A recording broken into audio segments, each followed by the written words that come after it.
Oliver Twist! Geoffrey Dickens! Back to Victorian values! I hope you're satisfied, Thatcher!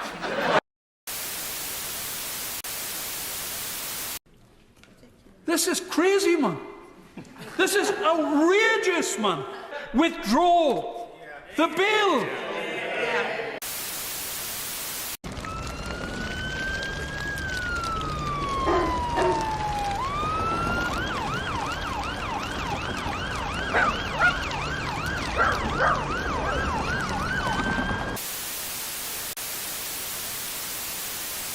People, we are now putting back in place really important employment support, and that's really important because those who can work should work, but they often need help to do so, and that's what this Labour Party is for. Haven't you bluntly found out tonight that even with a whopping majority, the Labour Party is just not willing to fundamentally take on reforming the welfare state? You're tinkering around the edges. The things you really wanted to do are in a skip. They're dead, they're buried.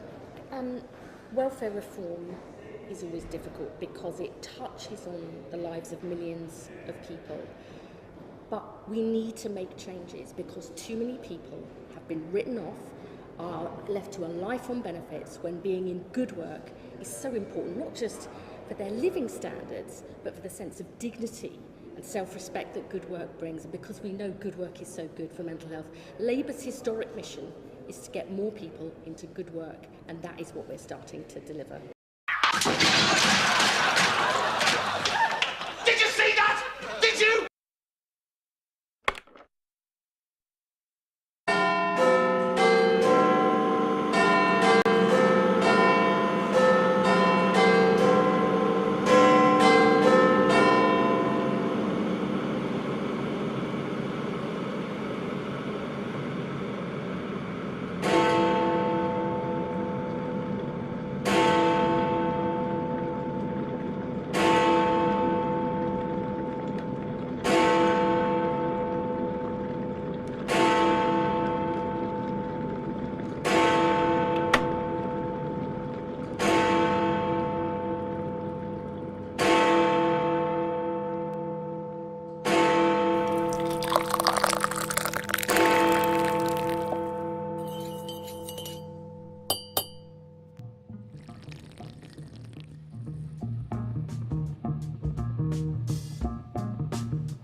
Right, people, I think all systems are go now.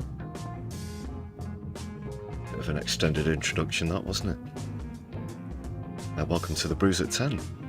I'm your host, Lefty. This is My Left Eye's weekly live stream.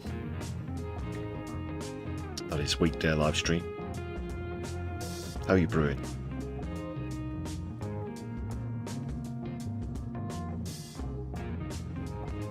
Stu, I'm not bad. Thank you very much for asking. How are you?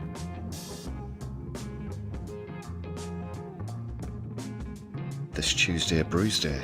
Yeah, let us know how you're all doing in the chat.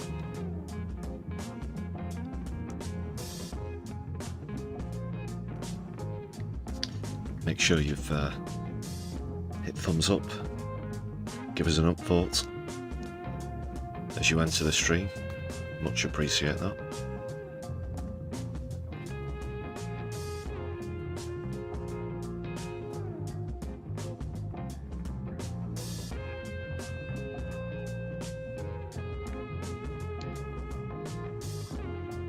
So yes, very much on tonight's agenda, the welfare reform bill has passed, unfortunately.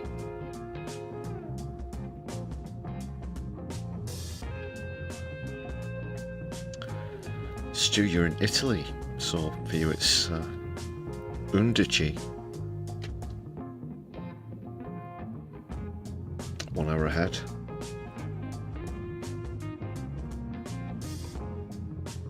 I imagine it's fair warm that way as well. I heard on the news earlier about Spain also suffering a heat wave, and France as well. Give us some feedback. Italia. Awesome stuff. Thanks for watching all the way from Italy.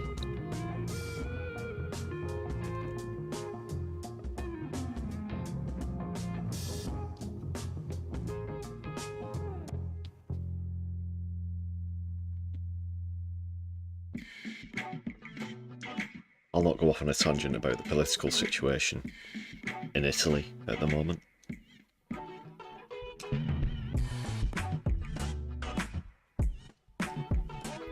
Ouch, sunburned already. Oh, sorry to hear that. 34, or similar temperatures to the south of England. Up here, it's been mostly cloudy today, so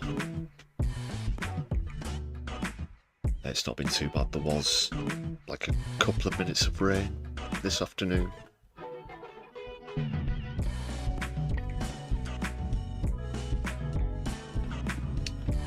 Yes, Maloney, of course, don't get me started.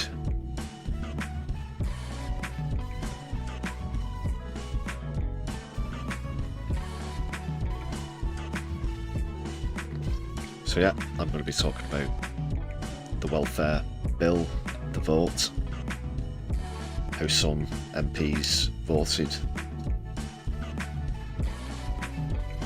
what this means. It's purely draconian austerity. As far as I'm concerned, it's certainly another dark day and another stain on the neoliberal Labour Party. Very much so. A somewhat large rebellion, but not quite enough.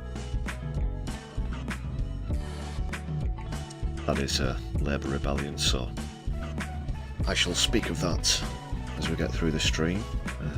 The latest back and forth between Trump and Musk. Of course, they've been posting about each other yet again. This time it's all about,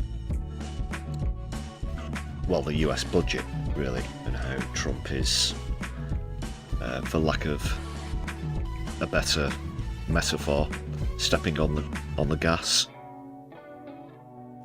for fossil fuel extraction, whilst not giving any government subsidies to renewable energy, and that also includes electric vehicles, which leads you to Elon Musk, of course. So a bit more about that later, plus the latest from Gaza, and an update on the pushback against Bob Villan.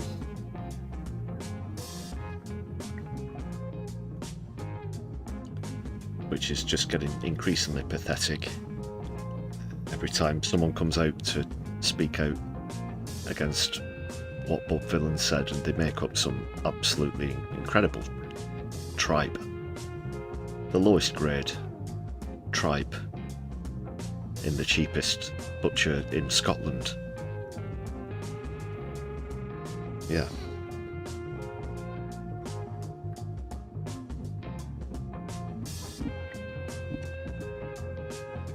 Evening Morbius. Well, yeah, we can start now. Well, just been sitting here waiting for you, of course. No, I hope you're well. This Tuesday, Brews Day, Solidari-Tea. How you doing, Mo?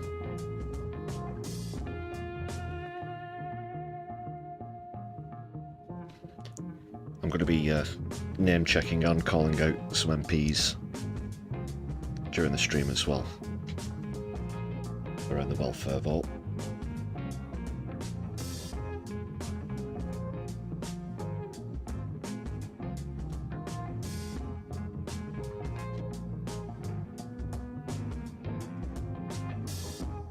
A shout out to the Agitator for the Labour dumpster fire part of the introduction as well. Solidarity for that.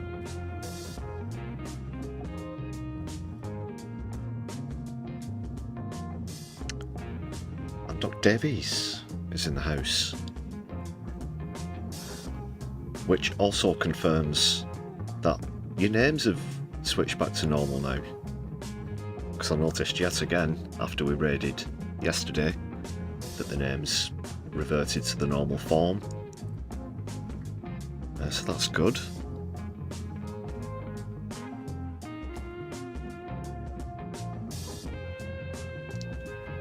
It's a lot less confusing for a start. I don't know about the GDPR thing. I've not heard this mentioned from other YouTubers, but I don't know.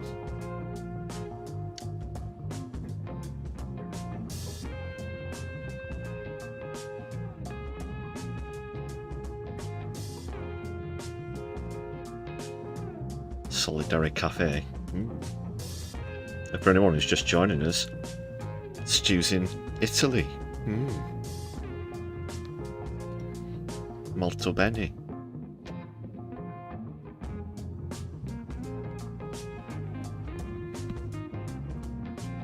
Why are you in Italy actually, Stu? Perché? In Italia.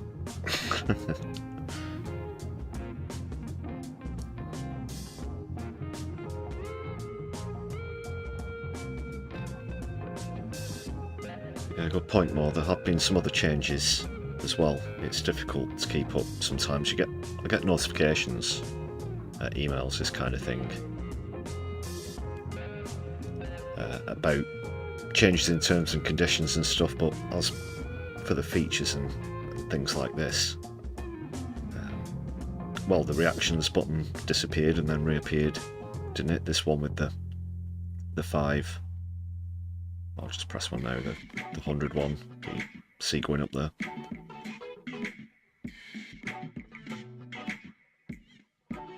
And what else was there? Of course, there was the thing with the gifted memberships, which, knock wood, I know some witches, I got them to cast some spells, so it's all fine. It remedied that. Maybe they overheard me mentioning the thing with the names.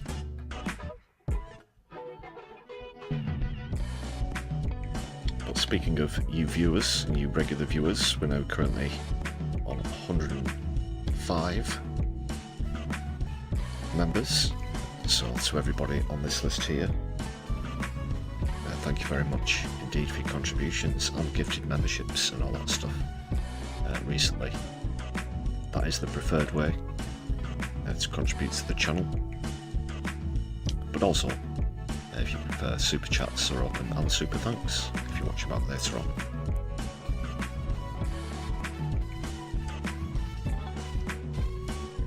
And there is a Buy Me a Coffee page as well, if you want to check that out in the channel description, in case you can't do it via the Ubitubies.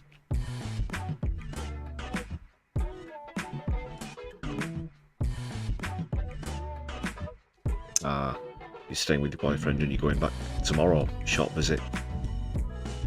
Well, enjoy.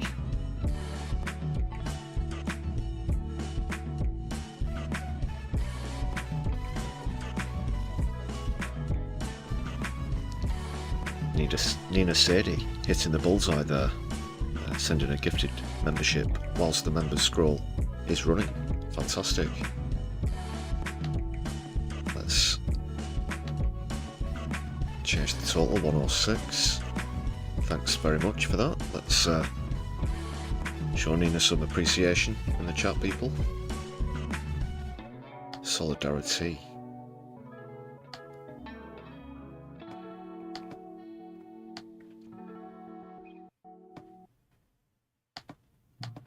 And whilst I'm at it, let's get you on the screen.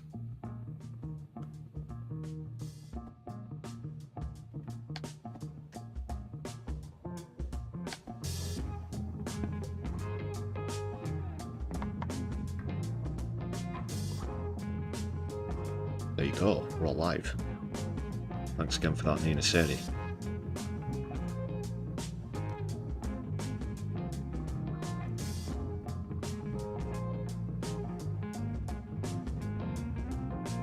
HBX, enjoy your perks.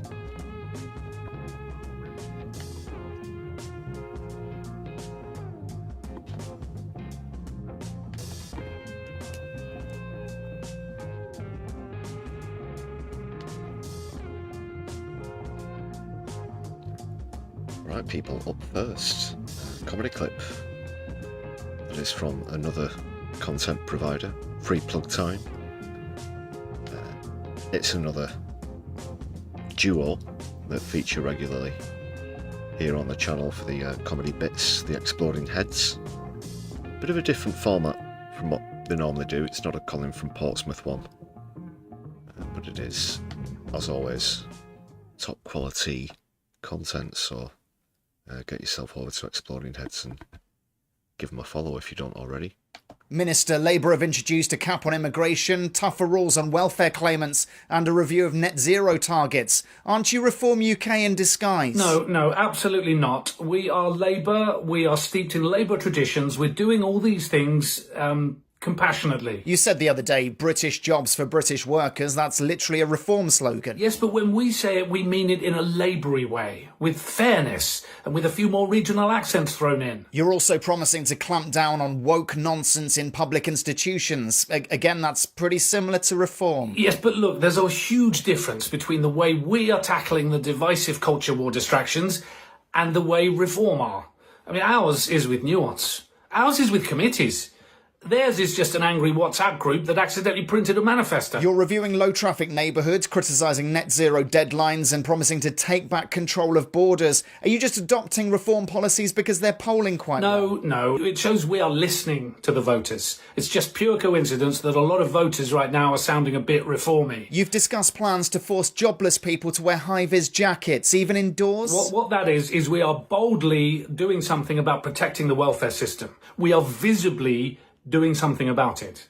And look, if someone's out of work, they may as well spend their time reflecting light. That might very well help the planet in ways that even the experts don't understand. Well, that all sounds good. We've had enough of experts anyway. Minister, thank you. Thank you.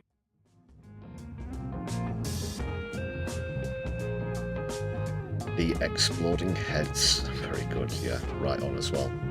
They're trying to outflank Reform to the right, and it's not going very well. Amongst everything else, I heard a bit of a discussion, or an excerpt of a discussion, can't remember what it was now, but it was all about Starmer's polling. Oh, that was it, yeah. One of the Labour MPs, I think, was being interviewed about the welfare bill. It sort of got on a tangent. I think the interviewer was just taking the opportunity, whilst the other chancellor was speaking to him about, like I mentioned the other day on stream, a minus 54% poll or point,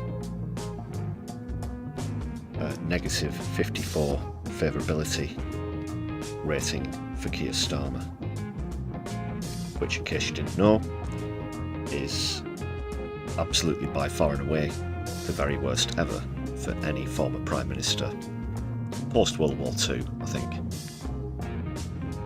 after 1 year in office in Downing Street.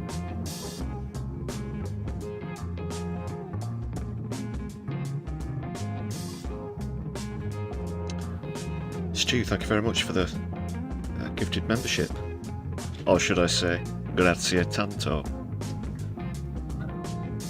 Brilliant stuff. 107 now. 107.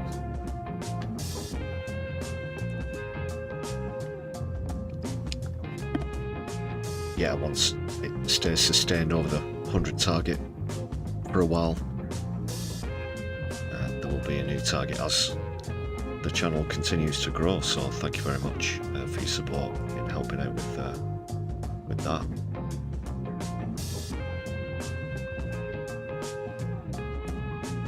What a fantastic audience.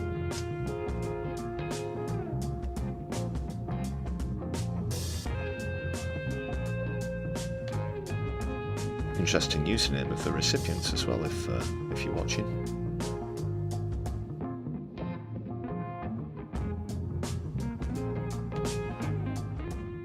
Just get this background music down a little.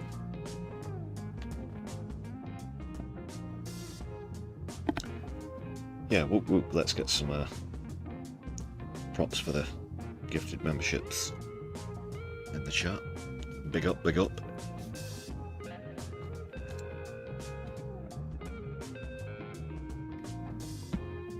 Haha, Stu, very good. You're welcome, Mr. Left, Mr. Lefty. Of course, sinister derives from left-handed. It was Latin and it's still used today by the Italians, don't you know? Cunning linguists.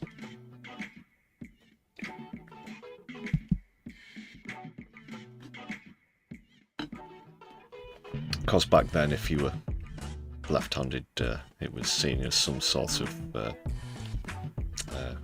religious, what's the word I'm looking for?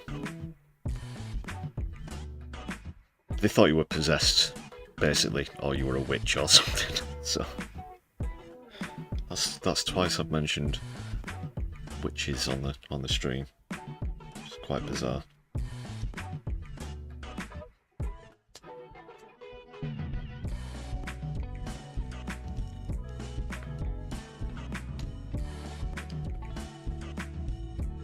Right then, people, let's get into this political grind.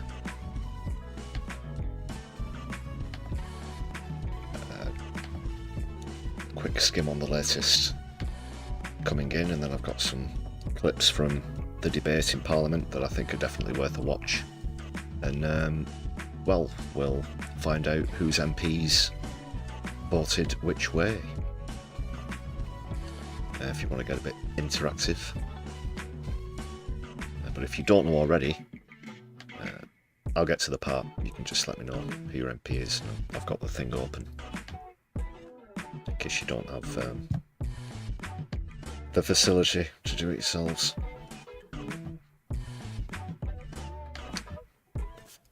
So by 335 to 260, it passed very quickly. For anyone who doesn't know about the bill, or perhaps you're from another country, we do have some people who listen in Italy from time to time, so I'm told.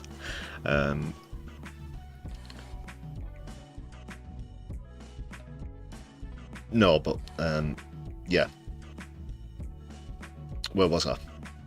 335 to 260.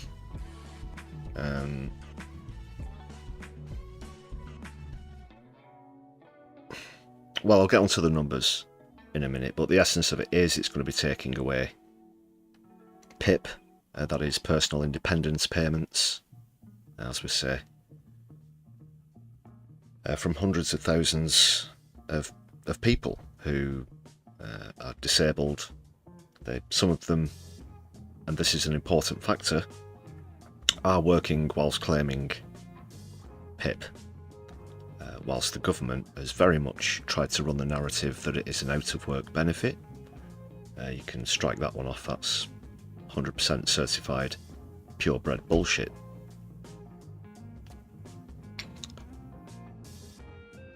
Another important looming factor, not just the amount of people who are going to be affected, the proposed changes meant that only new claimants would be affected, but as I've mentioned, and others have as well, people who are already claiming, some of the conditions will get worse. There are people who aren't claiming at the moment who will be in the future. Main point being that it is not going to get people claiming PIP back into work. Pretty much everybody who already gets it is working, if they are working to their maximum capacity. And as Liz Kendall mentioned in that little clip, the Rick Mail bits that I do now and then, she is trying to paint this as some sort of issue of pride. That there's no pride in being disabled, so simply take away the payment and, air quotes, force them back into work, and then they'll have a better sense of themselves and satisfaction of life, is what she was trying to say. Which is, of course, again, 100% purebred bullshit.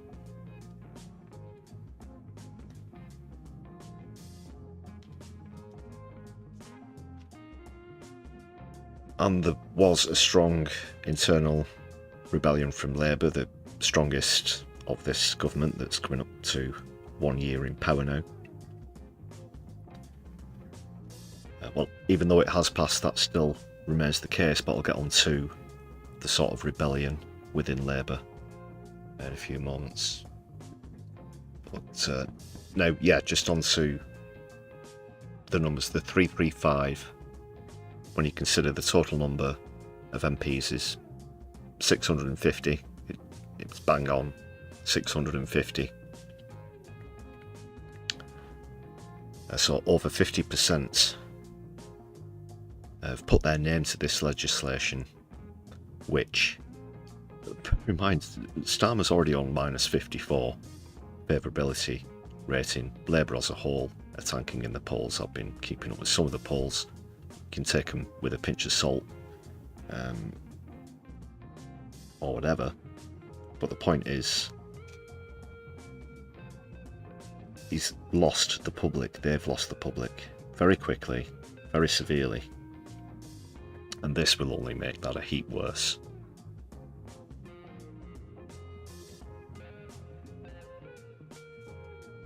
I think Starmer could even breach the -60 favourability barrier. Why the hell not? He's already set precedents already. Without precedents, I should say.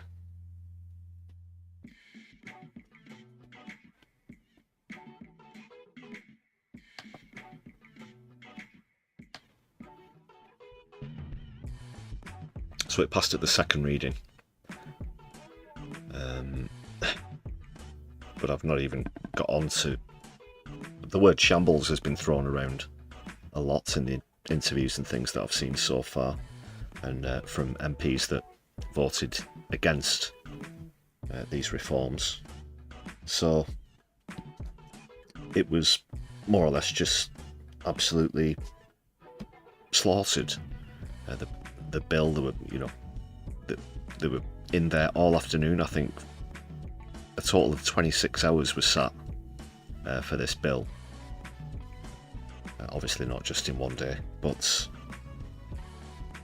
they voted so many times on amendments and whatnot.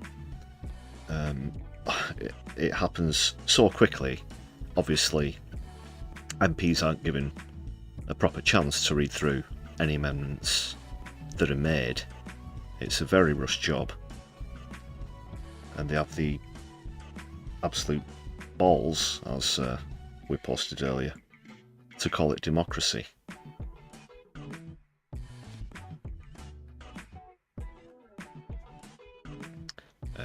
And then it passed, yeah. So it's a dark day. It's a dark day for the country. I certainly know people who will be affected by this. I'm sure that you do. Some of you are as well.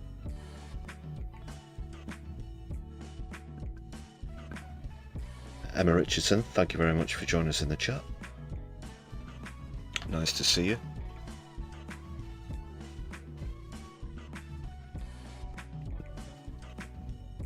A few quotes here.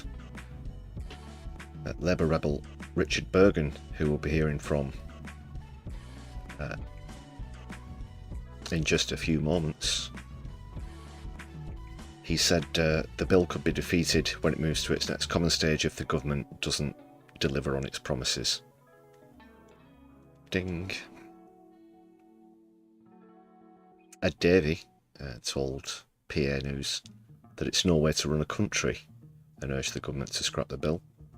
Anas Sarwar, leader of Scottish Labour, said he absolutely would not slash benefits for disabled people in Scotland if he became First Minister. Tice for reform laid into the West. Tice lays into the catastrophic and shambolic events of the past few hours, saying what we should doing is what it says there. But what we should be doing is targeting the abusers, the skivers, and the idlers. That's what it said. What we should doing. The abusers, the skivers, the idlers. Sian Berry says she'll be watching the government very closely, and there's every chance they will mess up again by next week. Okay, so there were obviously some Labour rebels, just to quickly spell out more or less all of the Tories voted against. Essentially, you know, they don't have a problem with austerity for the disabled, or certainly not. They just don't like it in this particular form, or they voting against it just to challenge the government, essentially.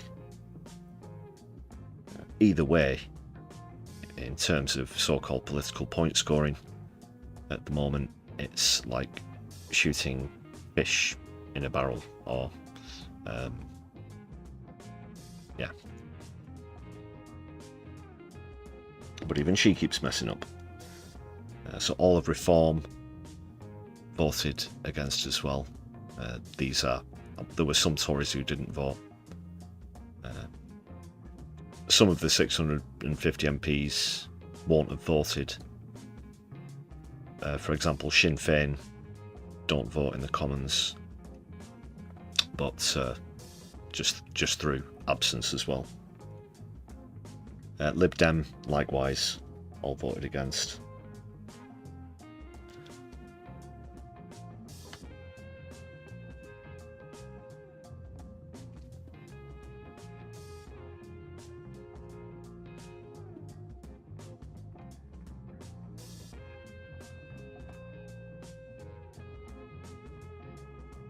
Three of the independents voted for it as well.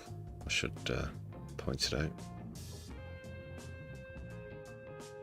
So in total, those who voted against were 100 Tories, 70 Lib Dems, 49 Labour, which, as I mentioned, is the biggest rebellion yet in Keir Starmer's Parliament. 42 put together from other parties as well.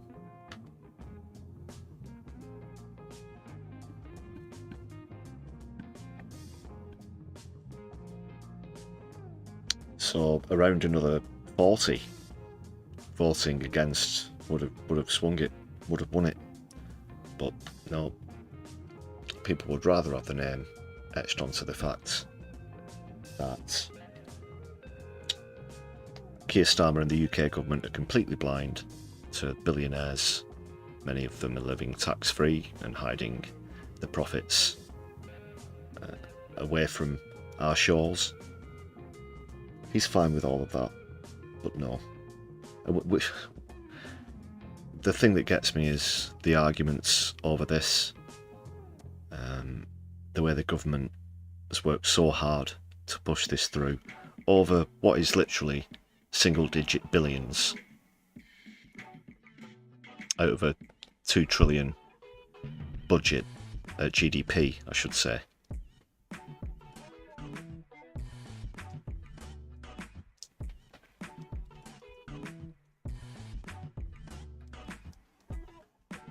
But soon enough, the production lines will be rolling off expensive jets to send to the Middle East.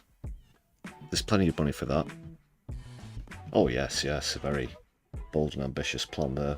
3% of GDP going up to 5% of GDP. Hell, why not go full North Korea?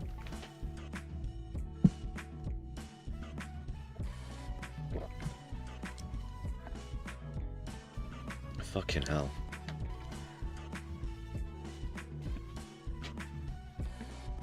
Look at this, the thing about I've noticed this, I've seen other people, I'm not going to play this video, but just the expression, a few other people have pointed this out. It's difficult to believe that she's actually supposed to be talking, at least in her own mind, about helping disabled people through, starving them and shaming them back into work somehow, and waving a magic wand and their ailments will vanish. But she looks so angry all the time and so visceral. It's, really is scowling, being dragged in front of you. It's like, I don't know, a middle management type telling off a junior office employee for accidentally deleting a spreadsheet or something, but worse.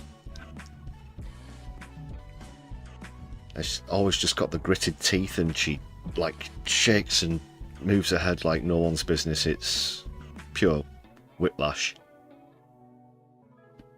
every time. While she's got, she's like, how it's like, how dare you challenge me? That's what she's sort of expressing. That's what the expression really is. You can't criticise our, infallible legislation that we've created.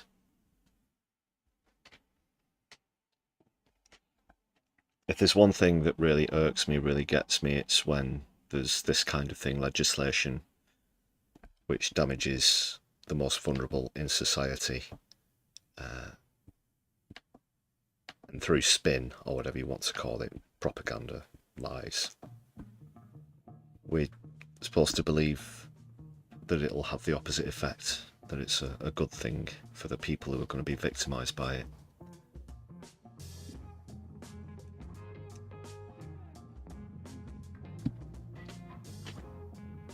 Now, I've said before, the last election, probably a few times since, with a Tory, you do at least know you're getting a set of bastards because they wear it, with pride. They gloat about it. They're from that, obviously, Etonian class. But Labour, what it's become from its roots now, it's a political travesty. Let's get on to some of the rebels. Let's have a look at some clips, because Kendall's making me nauseous there.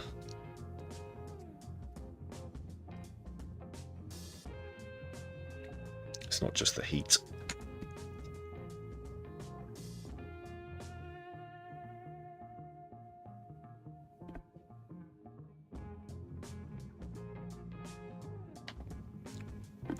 Let's just have a quick look at what you're saying in the chat before I get into the clips.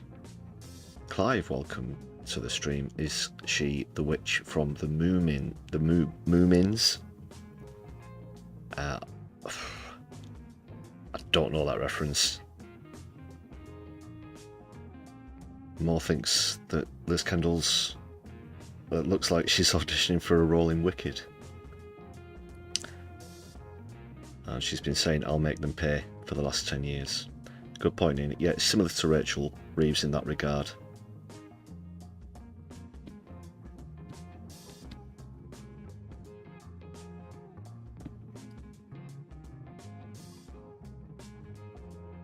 Stu, she looks like a hack.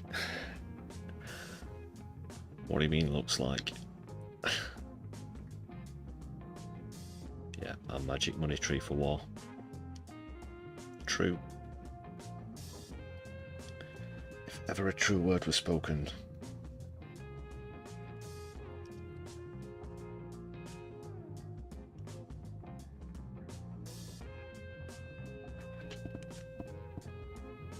So the first one I'm going to play, it's a short one. It's the one I used in the intro to the stream. Minister, Labour have introduced a cap on him. And it's not that one. God. Sorry, there's a bit of lag on the broadcast software there. Sorry about that. And this goes out to friends of the channel over in the northeast. I do know that we've got viewers in the northeast. Let us know if you're in Ian Lavery's constituency, which would be Blythe and Ashington. So this bit, yeah, brilliant stuff. This is crazy, man. This is outrageous, man. This bill isn't fit for purpose. If you have a look, it's 16 pages. I can ask you, right honourable gentlemen, to rip the ones out now. That's changed. There would only be 2 pages left. Withdraw the bill. Discuss. That's about as far as the clip goes, but yeah. And it's fully within House of Commons procedure, because man is in fact a punctuation mark in the northeast. Good stuff from Ian Lavery there, from Blythe and Ashington.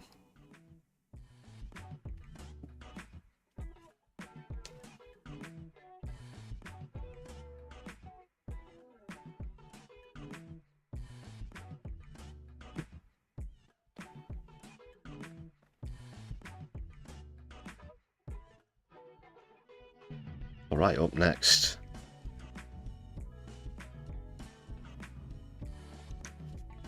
these are all rebels, by the way, who voted against, in case it needs pointing out. But this is Apsana Begum, who is from Poplar and Lime, what's it called, Limehouse, yeah, Apsana Begum. Around 4 out of 5 cases where a claimant has been denied disability benefits are overturned on appeal. Why? Well, as we know of the key measures introduced under the 2012 Welfare Reform Act, personal independence payment to replace disability living allowance, a new sanctions regime, a new assessment process for employment and support allowance, all of these have had serious concerns raised about them. Even a United Nations inquiry said there were grave systemic violations on the rights of disabled people in reports to the Information Commissioner concerning the deaths of claimants following their work capability assessment, finding them fit for work. It has been clear for many years that the assessments in particular are not fit for purpose and in many cases actively harmful to the people subjected to these assessments.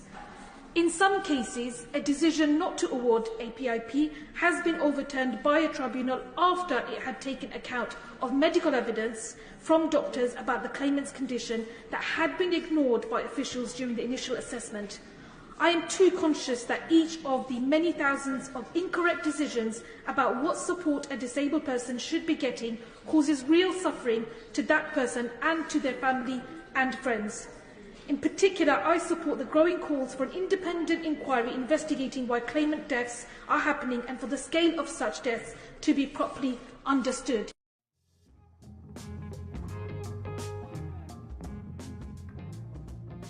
Well put, and I wholeheartedly agree as well. Yeah, it does need an inquiry, because the way it's going at this rating system, essentially anyone who scores less than 4 out of 5 in every in the categories that are split between things like mobility, whether you can prepare food for yourself, whether you can dress yourself, several factors. But they've essentially they're moving the goalposts.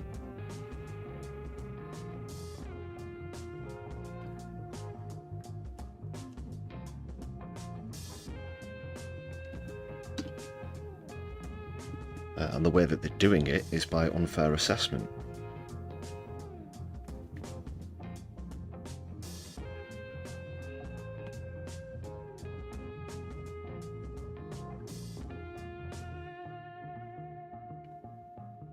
You probably have, I don't know how much AI is going to be involved with these assessments.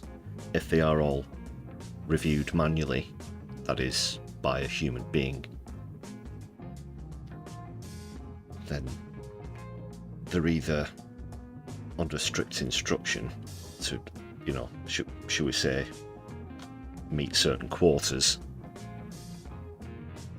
Because this is what happens in the health insurance model, which the US, of course, famously have. It's not about judging each case on its merit, it's about keeping down the amount of people who you care for. The lower the number, the better financially. And ultimately, sickly.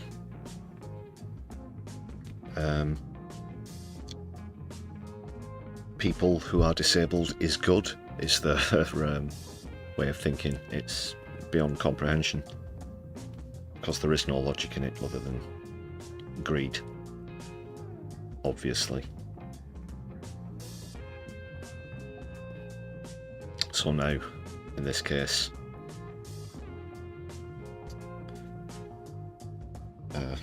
well, we know that, what I should say is we don't know how experienced these people are, these human beings, in carrying out said reviews. We're also waiting for a report to come out, which is known as the Timms report, because his last name is Timms. It's not a first name.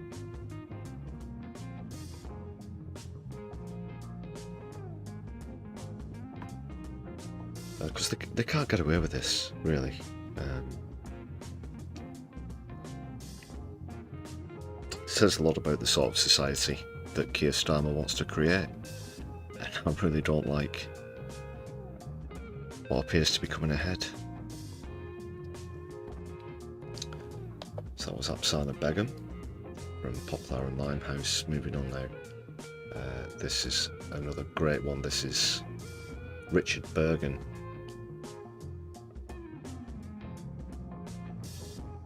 With a particularly passionate statement here in the House of Commons earlier today. Check this one out. We need to be clear what we're comparing here. When we decide how to vote tonight, we're not comparing the bill as the government intended with the bill as is promised. What we should be comparing is the situation of disabled people across the country as it is now, and the situation of disabled people in the country which will come to pass if this bill is passed.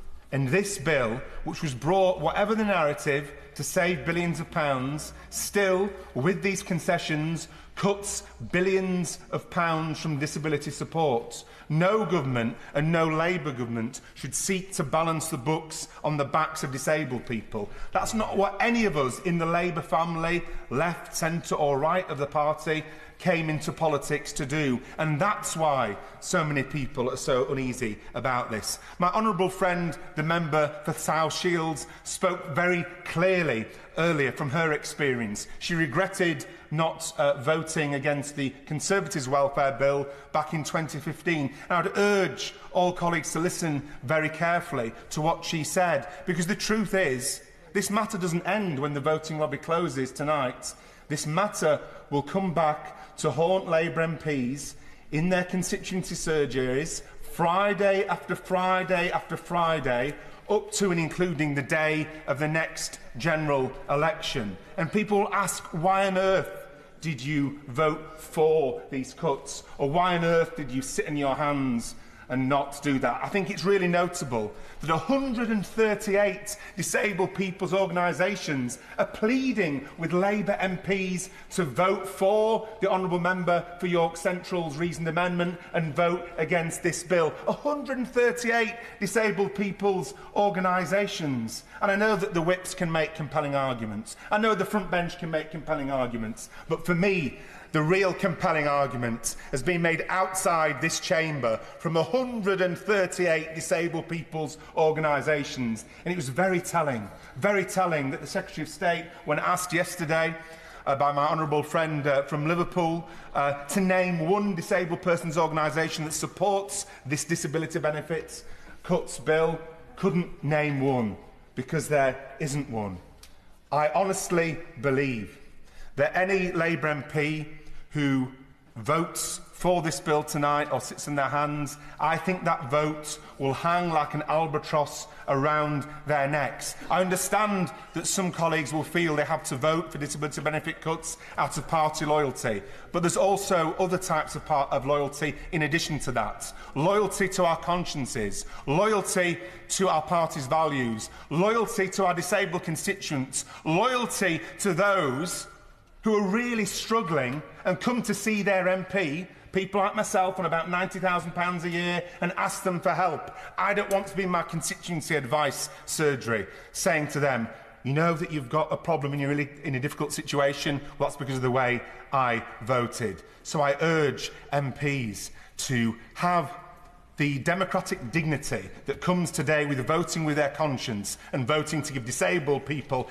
outside this place what they've been denied too long, and that's dignity, respect, a voice in this House and a vote in the lobby. Daylight!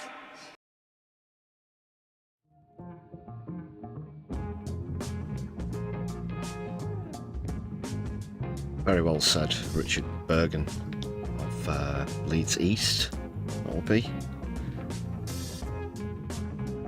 And I think he needs to get out of Labour. I can see that sentiment being shared around quite a bit as well. He's too good for that party now.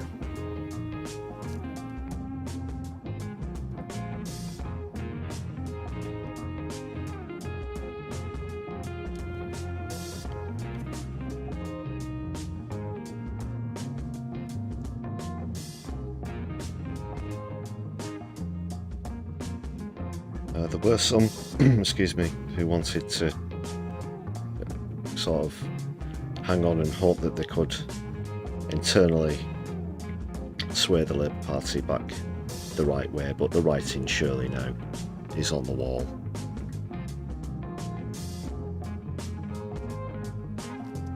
That anybody who joined, however long they've been a member or an MP, some of them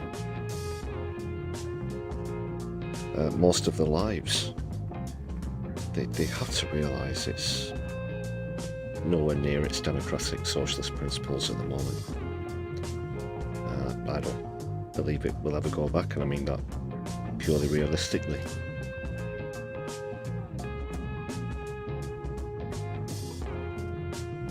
It's a broken vehicle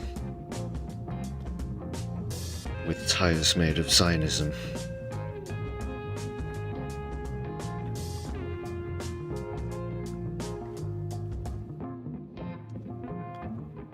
Good point there, Nina. Yeah, I'm thinking the same thing. Being a candidate for Labour in the next election will be a death knell, and they need to get out immediately.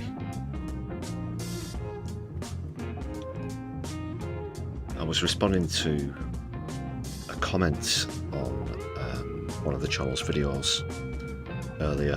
Someone was posing the question, what are the legitimate options for socialists at the moment in the ballot box, or at the ballots?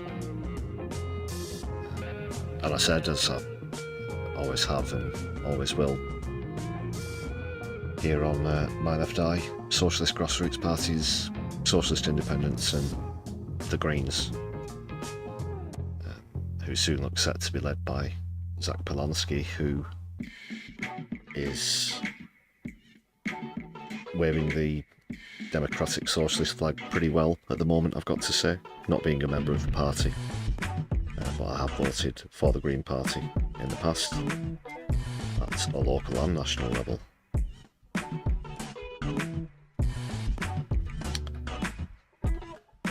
So once perhaps this new party, I don't want to say Corbyn-led, but I'll be keeping my left eye on that one for quite a while now. I'd say it could come as early as next year, early next year, perhaps even late this year. And people like Richard Berger need to get on it. Zara Sultana, get on it.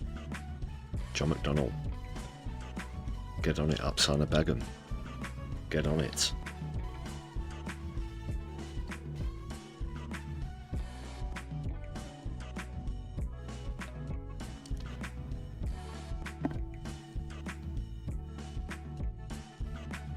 So now, okay, let me know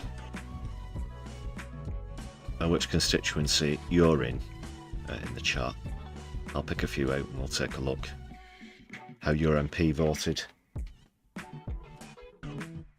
Perhaps you don't even know at the moment, so let me know in the chat which constituency you're in if you're listening from the UK. And then just quickly, while you're taking care of that, there's a couple of other notables, as I, bearing in mind there are 650 votes here, as I skimmed through some of the full list of results earlier. Dawn Butler was one that took me by surprise. I think I even mentioned on yesterday's stream that I expected she'd vote against the reforms, but she did not vote against them. She did not vote at all, which was a surprise. Just one notable there, which also bizarrely puts her in the same camp as 30p Neanderthal. Interesting.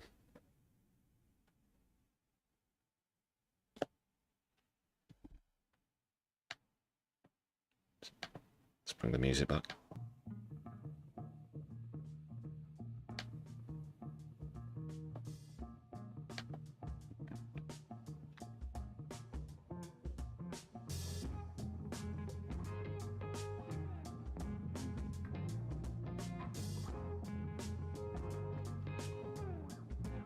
Okay, Westmoreland. That's the points.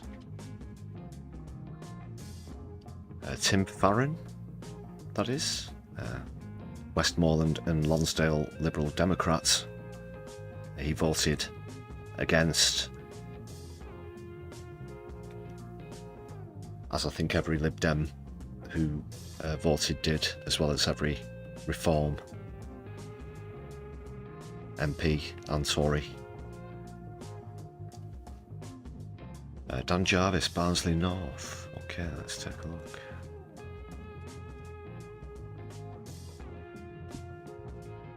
He voted for it. He voted for it.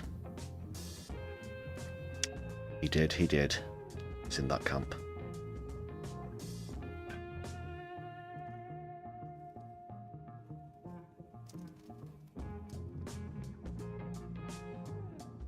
And all of the 200, obviously, Starmer's not going to remove the whip, withdraw the whip from those 260 MPs, like he probably would have done had it been a single-digit rebellion.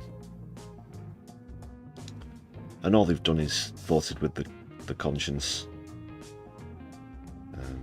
But it shows the power of acting together, I guess. Because those who earlier rebelled were suspended. I'll just bring these on the screen now, actually, instead of just reading them out.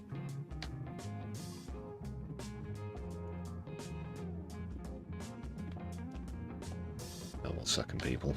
Yeah, keep them coming in, so just to reconfirm. Dan Jarvis of Barnsley North Labour voted for them.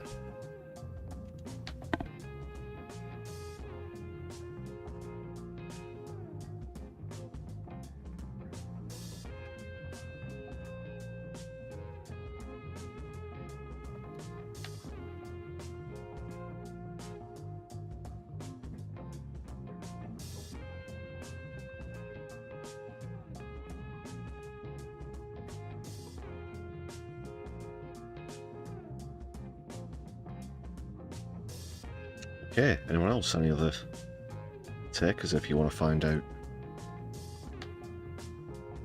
how your MP voted? Let me know in the chat.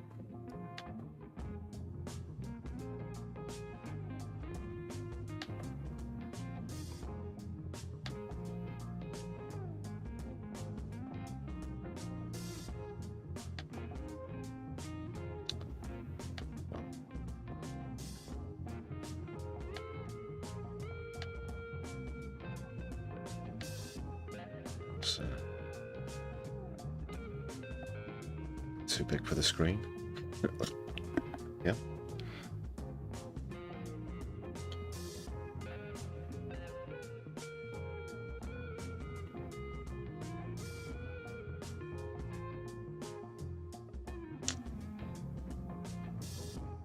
He was flying the Israel flag on your town hall last year, was he? Well,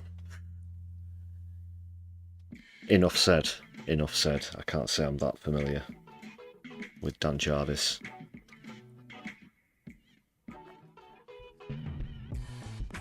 Let's pick some random MPs who, you know, it won't be too obvious which way they voted for. Just trying to think.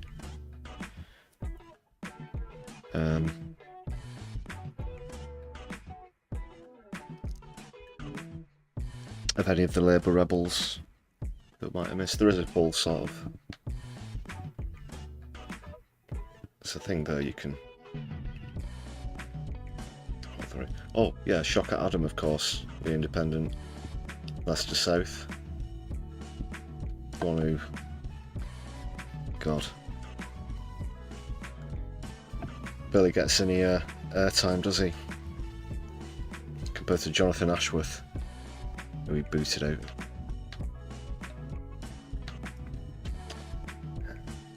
We'll go through all of these. The traditional unionist voice of North Antrim voted against.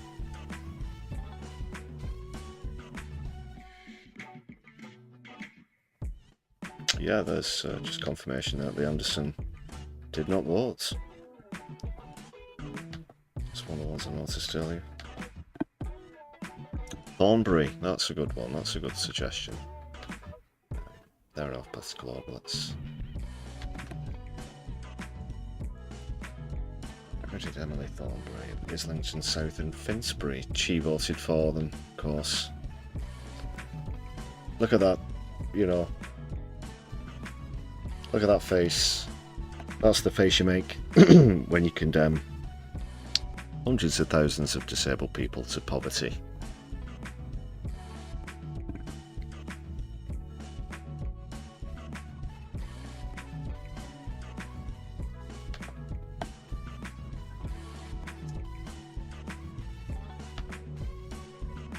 Barry Gardner didn't vote. Yeah, good point.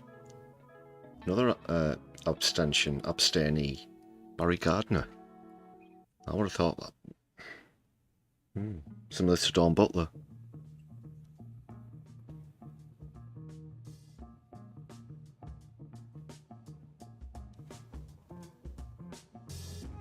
Well, how's about that? I thought you could have put that one in the bank, to be honest. Barry Gardner of Brent West.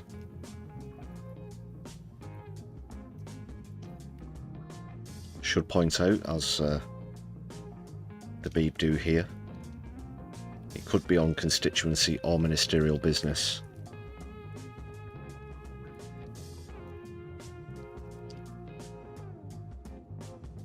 And also a reminder, if you're watching from a constituency under Sinn Féin, then they traditionally don't vote in the House of Commons.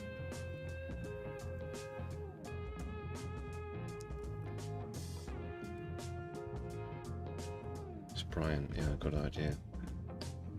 That's another good one. Rhondda and Ogmore voted for them, and look, faces get even worse. Have they updated the faces since the vote to perhaps make them look even more psychotic?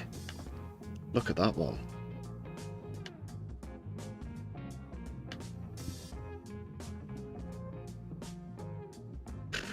Bloody hell, that's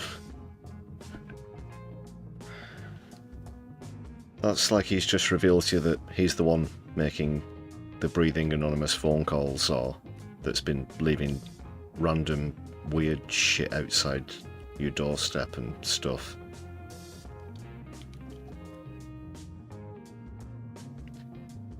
Psycho smile. Just see the Emily Thornberry one again in sort of zoomed in.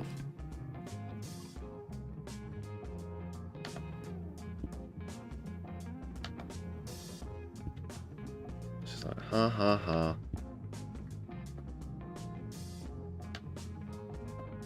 It's the 90k a year, don't give a fuck love grin, isn't it?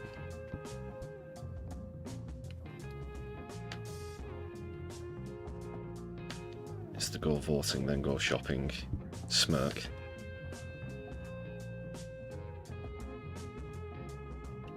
I don't know how any of them can look the constituents in the eye anymore.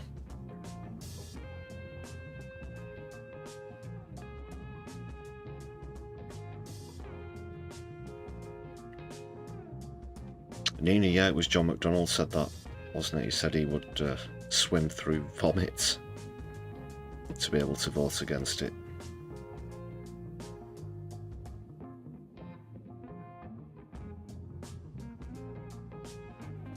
Tony Blair called, he wants his smile back.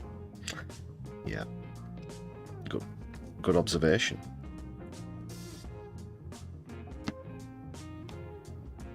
Smiling, arms raised.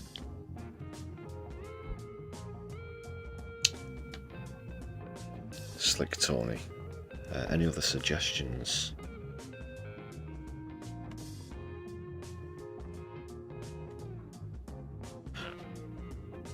Clive Lewis. I'm going to go for Clive Lewis actually, because I've not seen anything about what he said. Voted against. Yeah, good. As expected. I think I mentioned that I anticipated that yesterday. So I was wrong about Dawn Butler, but yeah, Clive Lewis. And normally Dawn Butler's, you know, so smooth and based.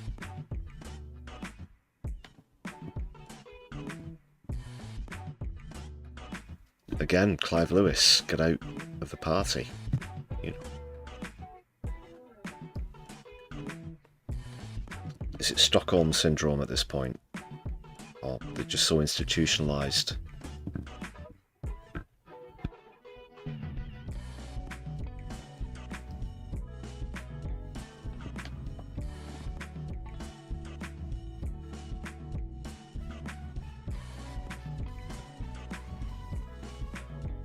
Louise Haig, let's check that one out.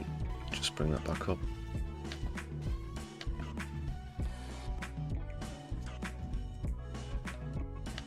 Of Sheffield Heeley, apparently. She voted for them.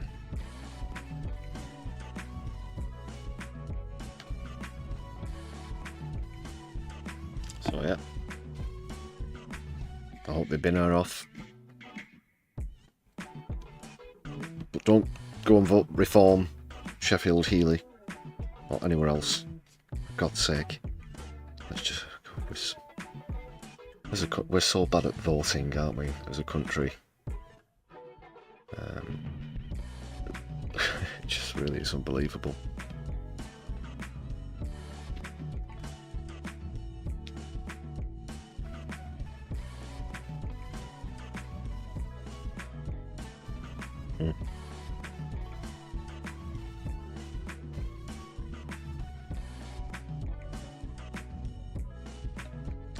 Yes, Nina, it's bovine insanity from Sheffield Healy.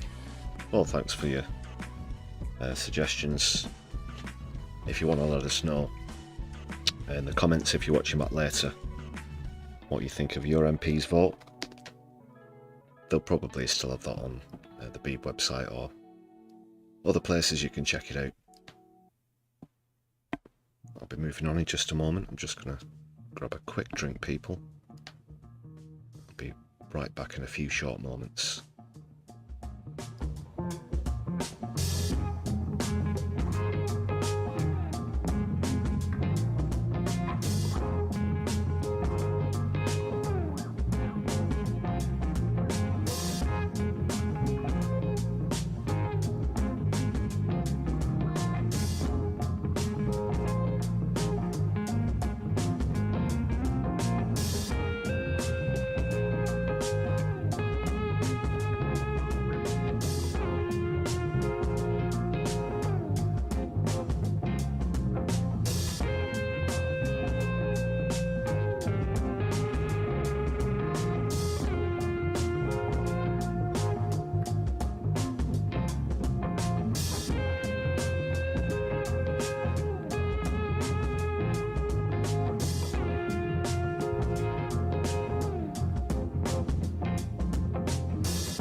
Back.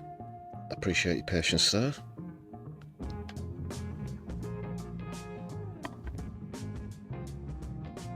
And I'll be moving on to a different topic now.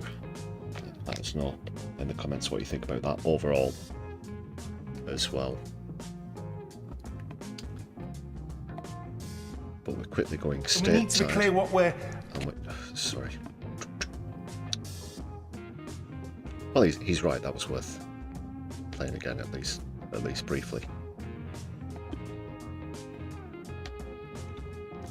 Okay, so they're at it again.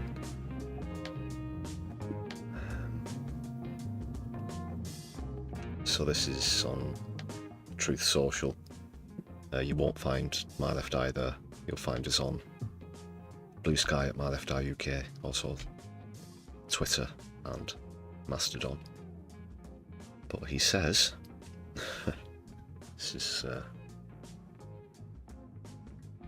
well, I'll get the thingy up. I think I've still got it in here somewhere.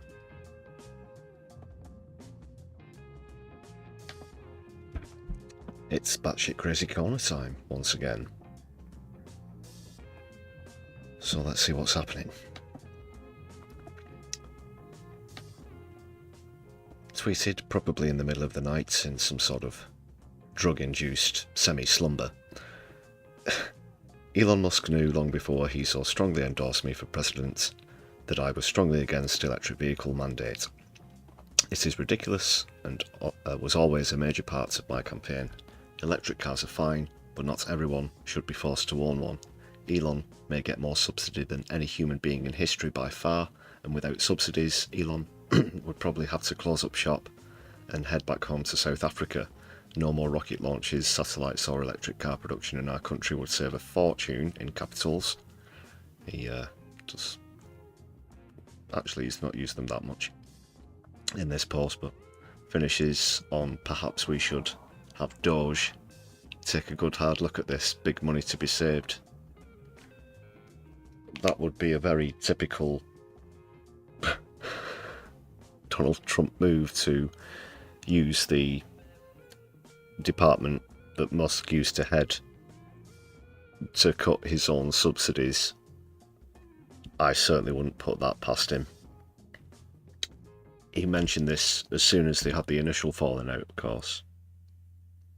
And it's just part of the drill, baby drill rhetoric as well. He really does, and you'll have to pardon my extremely foul language here, but he doesn't give a piss frig about the climate.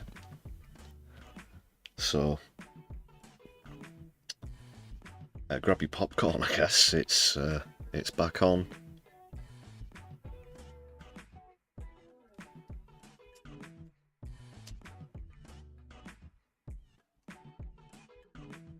But I think Elon Musk either has or will claim to have more dirt on Trump than we've heard revealed so far.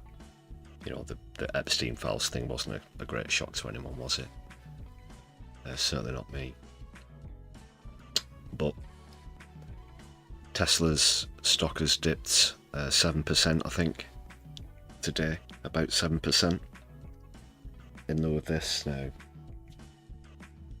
bearing in mind, and I will remind you, this channel is about political and societal commentary, not financial advice or anything officially, but I've been saying for some time that Tesla as a company, I'll remind you, is the most overvalued on the stock market because of these subsidies, because of the hype without following through on promises as well. They're the two main factors. So you've got 3.5 more years of Donald Trump in office. I can't see them kissing and making up at this point now. So I don't think that financially Musk is completely screwed at this point. I'm sure that other content providers, Thunderfoot, Cavernacle, however it's pronounced, will be adding commentary to this at greater length. So I do recommend those channels, by the way, as well. Free shout out, Solidarity. Both heavily critical of Elon Musk. So this has got to be it now. This is the end, perhaps, of he will lose his position as richest man in the world as well, I should add. I strongly believe that.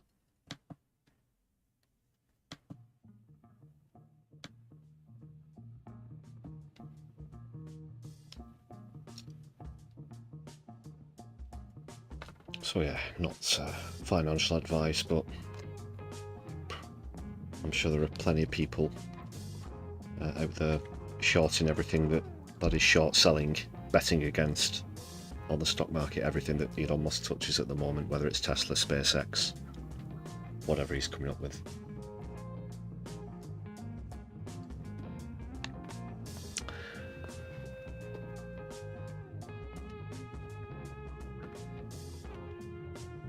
Don't wear out the strings on your small violins there, people, and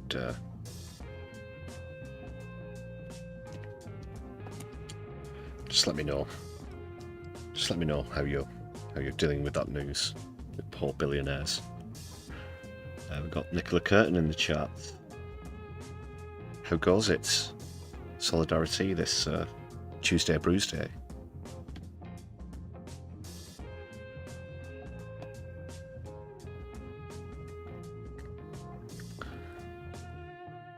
Clive, no chance of that. No NFTs, no cryptocurrency here. 100% guaranteed. I'm never going to hawk some digital crap to you. Don't get me started, you know. Don't get me off on a Engels, Marx tangent about value.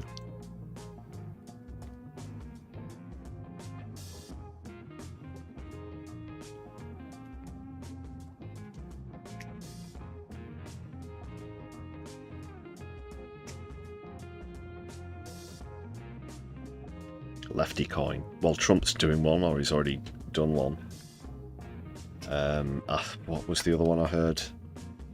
He's trying to start his own mobile, excuse me, his own mobile telephone company, is that right? His own telecoms branch. He wants to branch out into that. His latest failed endeavours, I'm sure.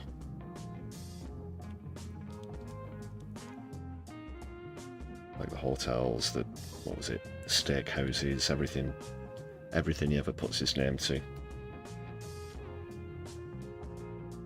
There was another one. Oh, just while I'm on that, did you see the... Oh my goodness. Sort of narcissism defined. I don't have the actual video itself, but he made an AI clip of himself. It begins with him playing the piano, and he's singing along to, or pretending to play along to a classic rock song. Who is it now? I think it's Journey that's in the song. Correct me if you know otherwise. And then it moves to him on the guitar with his hair sort of blowing in the wind, and it is, oh my god, trigger warning, health warning. It's perhaps up there with that Gaza video, just the sort of self-aggrandizing. And we're not talking about, you know, people who just have confidence for a good reason and exude that. There's nothing wrong with that. We're talking about Donald J. Trump here. Now, if you want to go and check it out, feel free. But I will advise caution. Perfume, that was it. The perfume's aftershaves, is it as well? Not sure, Doc. But thanks for that one. Good shout, yeah. Trump perfume. What's it smell like?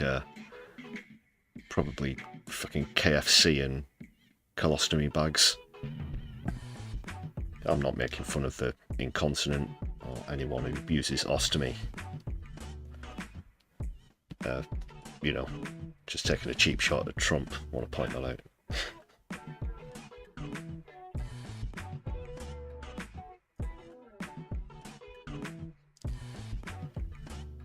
Bearing in mind, I've spoken a lot about disability cuts on the stream as well.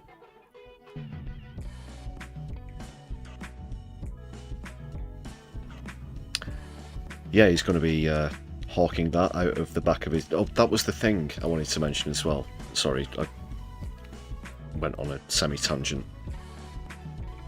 But just back to this particular post. How long ago? It was just weeks ago that Donald Trump did a full press conference promoting Tesla, which is an electric vehicle. Actually, they are an electric vehicle company, but they call themselves a tech company for tax reasons and such. But that happened, that was a thing. He bought one, he owns one. They had one of the sports ones there, they had the fucking Cybertruck monstrosity, which they're stopping making now, by the way. They've had to give up the ghost on that one.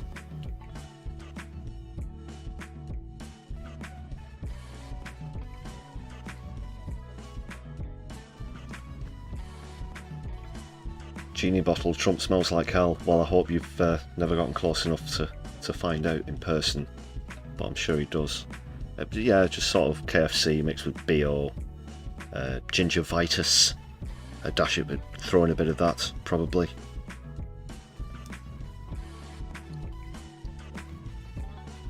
And gin.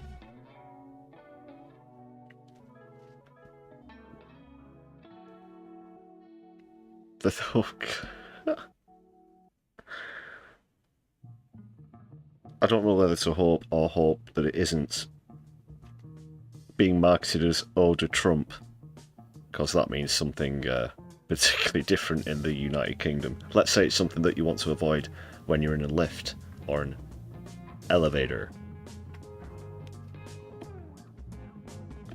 You know what I'm saying, people?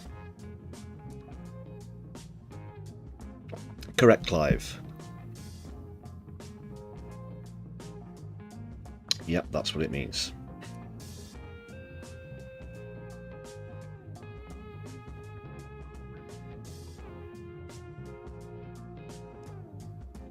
So he shouted to the world, come ye, get your Teslas. And now obviously he's thrown Elon completely under the bus. He's getting openly doxed directly by the President of the United States of America.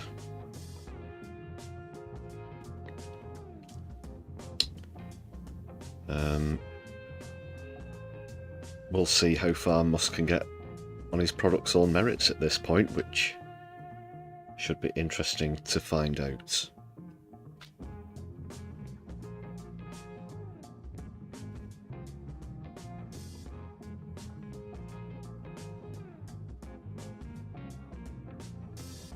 Floor Snake, who's been having conversations with Stormy Daniels about Trump's order, apparently. Old stale mushrooms. So we'll put that in the mix on the list. Old stale mushrooms, KFC, BO, gingivitis, and gin.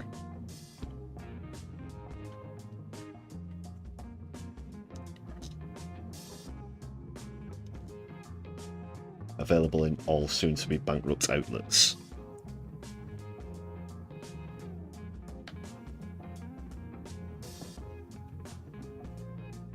It's going to be coming out saying they love it in China. They're we're doing things with perfume that have never been done before.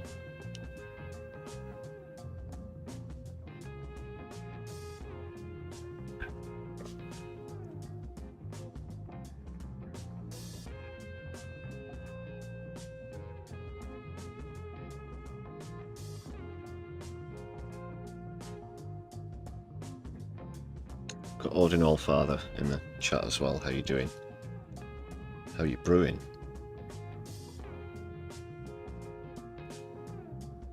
So we'll move on now. That's all from that one.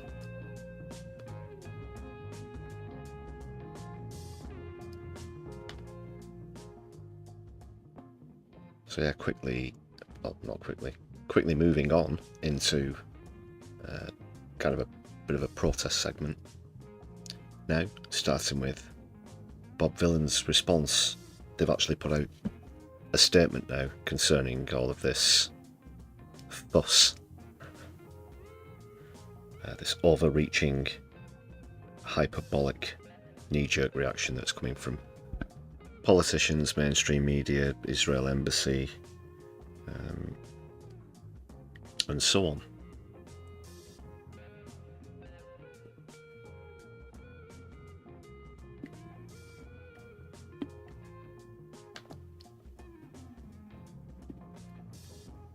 So they posted silence is not an option, and then this, which I'll enlarge and then read. So I'll say not the first, not the last. Just going to turn the background music down a bit as well while I'm at it. And zoom in a bit for you.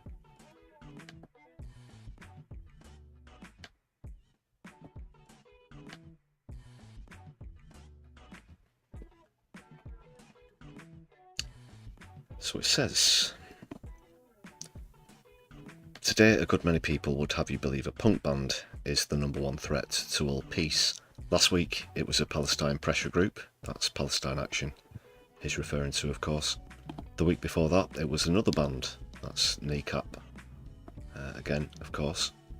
And they go on to say, we are not for the death of Jews, Arabs or any other race or group of people.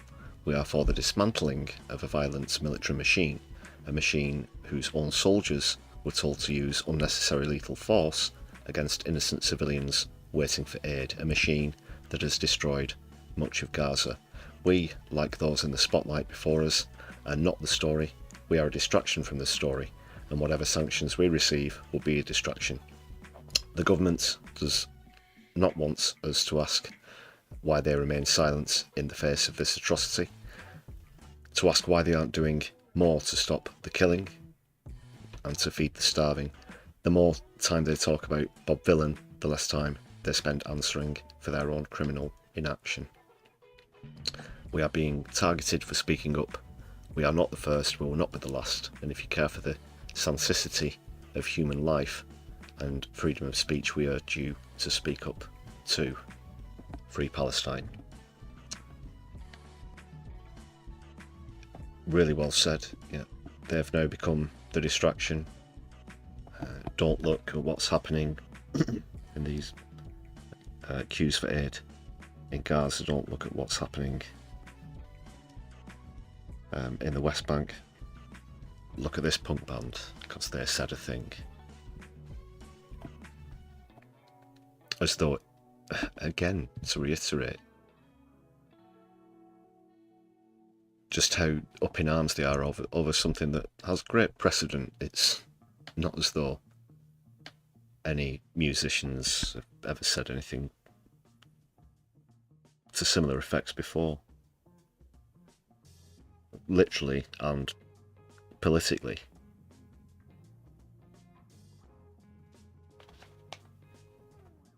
Are they going to start breaking down doors for songs like Murder on the Dance Floor?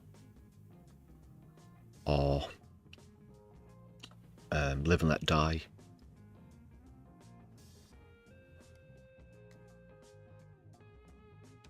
There's one fella who's been going on stage and shouting "Kill 'em all" for decades. A few examples there, but you know what I mean. It's been totally taken out of context as well. It's jumps up bullshit.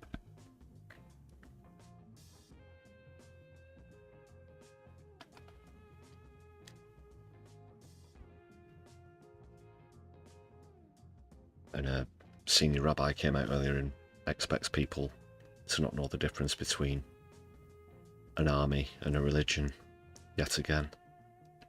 Add that to the pile, like Lisa Nandi's ridiculous, convoluted analogy in the House of Commons yesterday.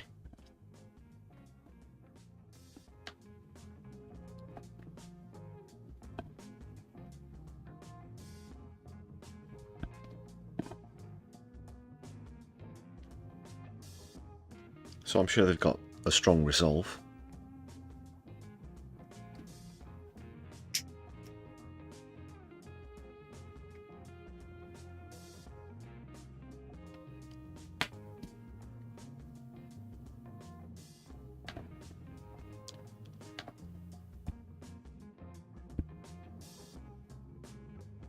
And I guess I can do a kind of a segue here, because Bob Dylan brought up Palestine action there,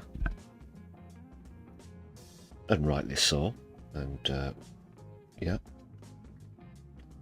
props for that.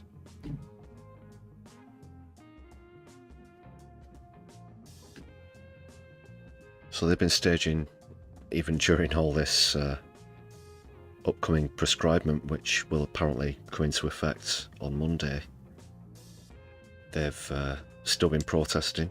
They're currently on the top of the roof of a weapons manufacturer, so let's see what's happening there.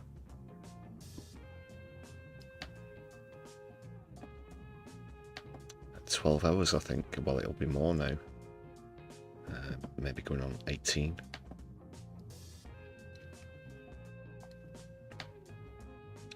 So it's Guardtech, which is a subcontractor of Israel's biggest weapon producer.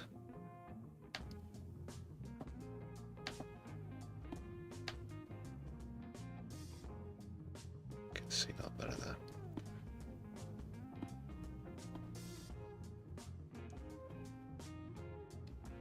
And well, they've mentioned, and I'll read it out, of course. If you just happen to be in the area, they're at Unit 2 to 3 Highbury Road, Brandon in Suffolk. That's IP 270ND. That's IP 27 Ipswich postcode 0ND. So if you happen to be in or near Brandon, just let's say within the next 24 hours, you can go and show some support for Palestine action.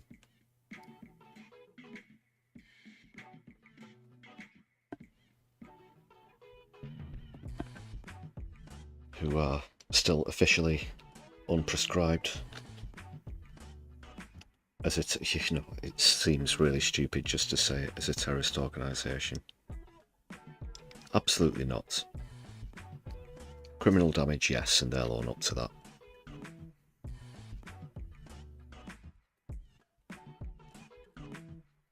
But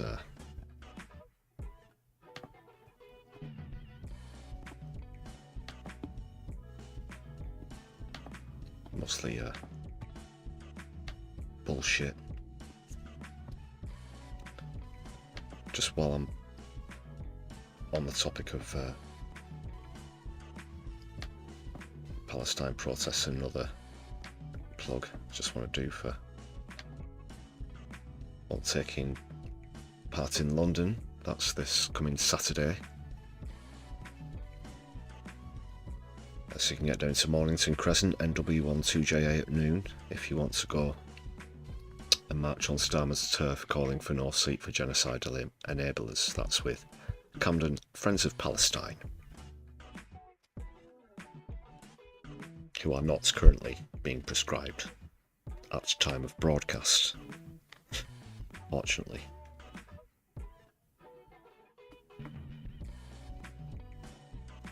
What's happening with Palestine action is obviously a complete injustice.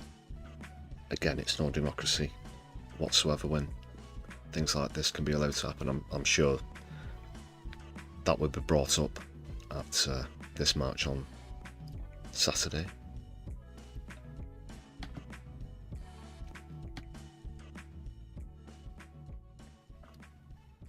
And that was brought to my attention from my friend the Revolting Hippie as well. Shout out to Rankson at Revolting Hippie,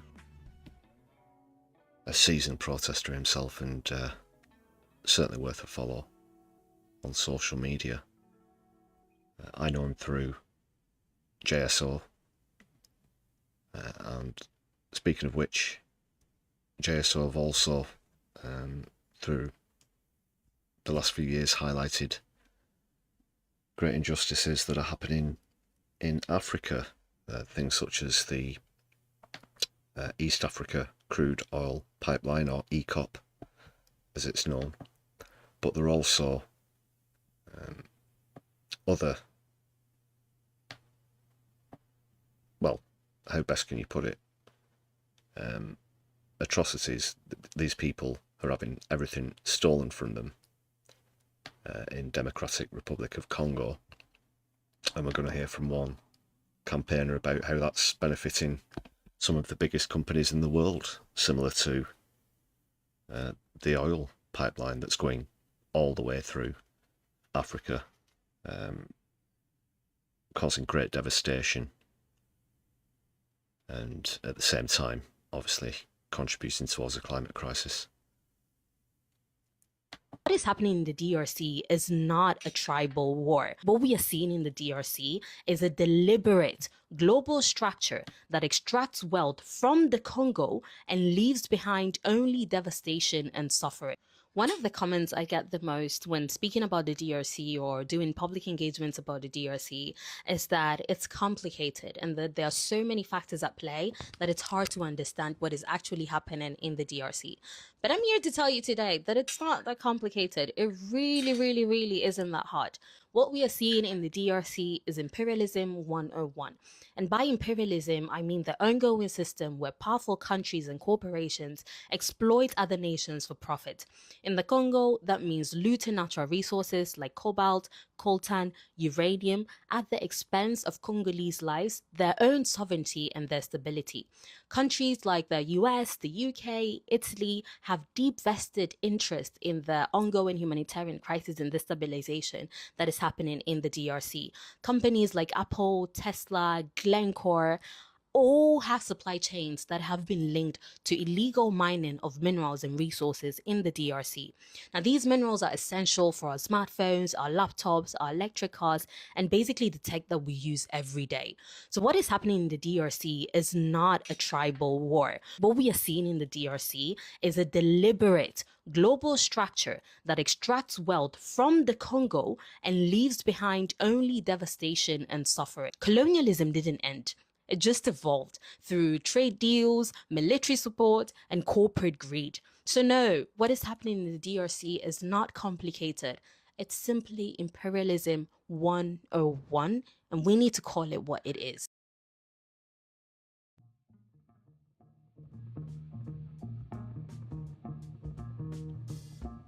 Yeah, it's happening, excuse me, in DRC and a lot of places.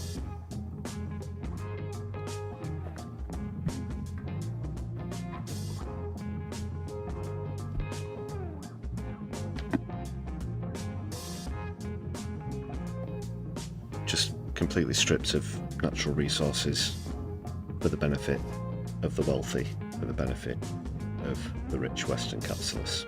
Yeah.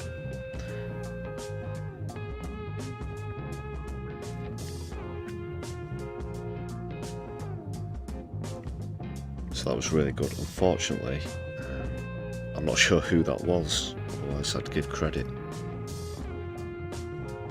That was just something that was getting thrown around social media earlier today, but very well said and definitely worth a watch. So I thought I'd throw that into the stream.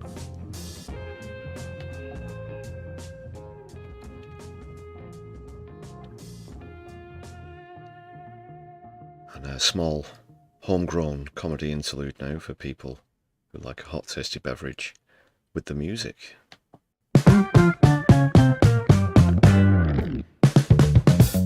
Do you like a hot tasty beverage with your music? Then my left eye has got a treat for your ears. The Brews at 10, the album, all your favourite beverage-based hits from the 1960s to now, all in one place. Volume 12 is now available, featuring Brew You Love Me, The Contours, Copper Don't Preach, Madonna, Brew Brew Cat Chew, Alvin Stardust, Perfect Day, Brew Reed, No More I Love Brews, Annie Lennox, plus many more. Order now.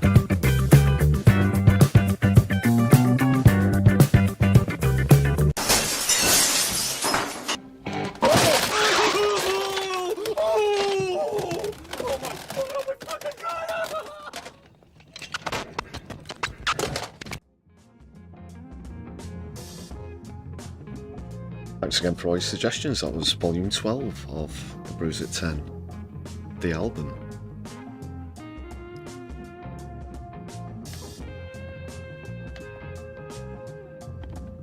Speaking of suggestions, I also suggest that you make sure that you've upvoted the stream. Give us a thumbs up.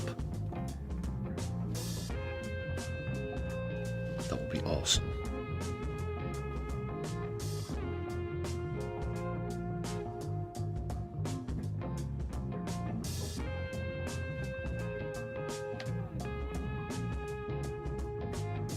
Speaking of awesome, these people who you can see on your screen right now are certainly awesome, marvellous members. Just a reminder, you can join this list for only 99p. Check out the perks.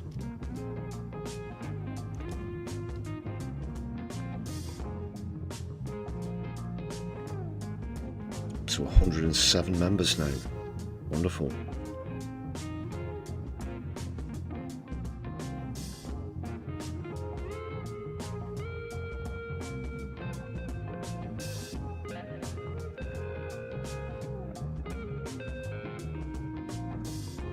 We're at the latter end of the live stream at the moment, people, but please stick around whilst I look for a raid. There'll still be some quality content across YouTube worth sticking around for. it's looking now.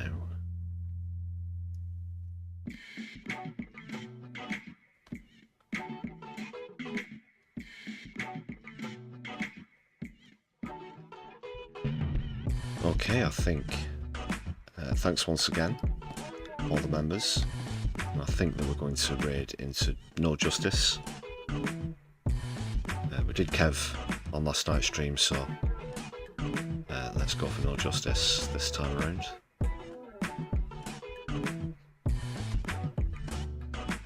That's locked in, people.